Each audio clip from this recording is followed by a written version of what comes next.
With your kids out of school for the summer, it's important to keep their minds sharp over the next couple of months. Here with us this morning to talk about some fun ideas that might really be able to help you out is Marilyn Applebaum, owner of the Applebaum Training Institute in Sugar Land. We need some ideas to keep those minds busy. I can't wait to hear what you have to say because we can only involve them in so many things. So what are some good ideas for young ones? Let's start with young ones. Okay, we'll start with young ones. First, I want to say that all ages need activities because what happens is something called school slam, academic slam, and it's from the summer. They'll regress when it's time to go back to school. It's an academic regression if they don't keep their mind sharp over the summer, so it's really important. Okay, activities for young ones.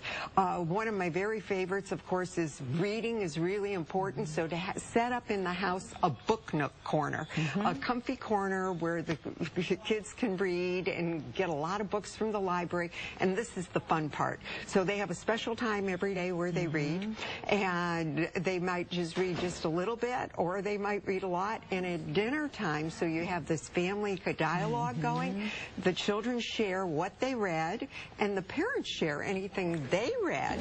You know, one thing that's so neat about my neighborhood, and I bet a lot of libraries, if all of them don't do this in our area, they have a little reading program in the summer, and they get a trophy at the end of the summer if they read so many books. And it's so interesting how even my young children want to read so that they can just get their trophy. So I would say rewarding them, perhaps. Exactly. No matter how small or big it is, it makes them feel like they're achieving something. Exactly, and that's really cool. Another really good activity is to have chef's choice, where the child is in charge of the menu one day a week.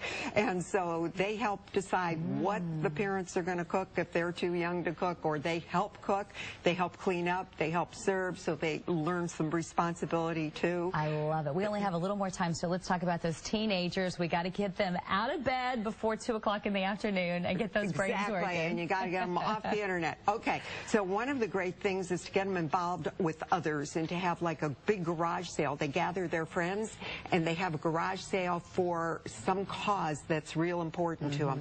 Another thing is to have them volunteer, so they can volunteer at a library, like what you were talking about, reading to younger kids. They can be a mother's helper. Maybe they have some kind of little talent they can teach to others.